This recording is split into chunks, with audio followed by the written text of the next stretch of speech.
Hello friends, आज আমি অসমৰ ৰাষ্ট্ৰীয় উদ্যানকেইটাৰ বিষয়ে আলোচনা কৰিম। National parks of Assam. অসমৰ টোটাল কেইটা ন্যাশনাল পাৰ্ক আছে? আমি জানো বৰ্তমান সময়লৈকে অসমৰ টোটাল কেইটা 8টা ন্যাশনাল পাৰ্ক আছে। তো আমি যদি ইহঁতৰ এস্টাব্লিশমেন্ট ওয়াইজ যদি আমি চাব যাওঁ তেতিয়াহ'লে আমি ইয়াৰ পুনৰুজ্জীৱিত কেনেকৈ কৰিব পাৰোঁ। দেখা প্ৰথমত কি হৈছে কাজিৰঙা, মানাস, তাৰপিছত নামেৰি, ডিব্ৰু চৈখোৱা, ওৰাং, ৰাইমনা, দিহিং পাটকাই আৰু চিকেনজাৰ জহলা। চিকেনজাৰ জহলা এইটো ৰিসেন্টলি দিয়া হ'ল। তো আমি যদি ইয়াত চাব যাওঁ যে কোনটো কিমান চনত মানে ৰাষ্ট্ৰীয় উদ্যান হিচাপে ঘোষণা কৰা হৈছিল। তো কাজিৰঙাক 1974 চনত ৰাষ্ট্ৰীয় উদ্যান হিচাপে ঘোষণা কৰা হয়।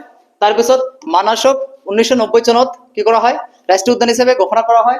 তাৰপিছত নামেৰি 1998ত নামেৰি ঘোষণা কৰা হৈছিল। তাৰপিছত ডিব্ৰু চৈখোৱা 1999, তাৰপিছত ওৰাং 1999ত দুটা ৰাষ্ট্ৰীয় উদ্যান কি কৰা হৈছিলে আমাৰ ডিক্লেয়াৰ কৰা হৈছিলে। এটা হৈছে ডিব্ৰু চৈখোৱা, এটা হৈছে ওৰাং। তাৰপিছত কি আহিল আমাৰ ৰাইমনা। এইটো ক'ত আছে? কোকৰাঝাৰত। আমি জানো 2021 চনত দিয়া হৈছিলে। ৰাইমনা আৰু দিহিং পাটকাই দুয়োটা একে বৰ্ষতে দিয়া হৈছে। দিহিং পাটকাই কিমান 2021 চনত। আৰু ৰিসেন্টলি 2024 চনত চিকেনজাৰ জহলাও এইটো ক'ত আছে আমাৰ বিটিএডি ডিস্ট্ৰিক্টত, বিটিএডিত আছে।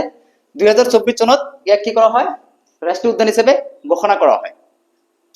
চিকেনজাৰ জহলাও এইটো এটা নতুন নাম। এই অঞ্চলটোক আগত কি বুলি জনা গৈছিলে? চিৰাং ৰিপু সংৰক্ষণ বন অঞ্চল বুলি কোৱা হৈছিলে। কিন্তু যেতিয়া ৰাষ্ট্ৰীয় উদ্যান ঘোষণা কৰা হয় তেতিয়া চিকেনজাৰ জহলা নামে ইয়াক নামকৰণ কৰা হয়। এইকেইটা আছিলে আমাৰ একৰ্ডিং টু দিয়াৰ এস্টাব্লিশমেন্ট। আমি নেক্সট ভিডিঅ'ত আহিম যে সিহঁতৰ এৰিয়া ৱাইজ নেশ্যনেল পাৰ্কবিলাকৰ পুনৰুজ্জীৱিত কেনেকুৱা হয়। Thank U.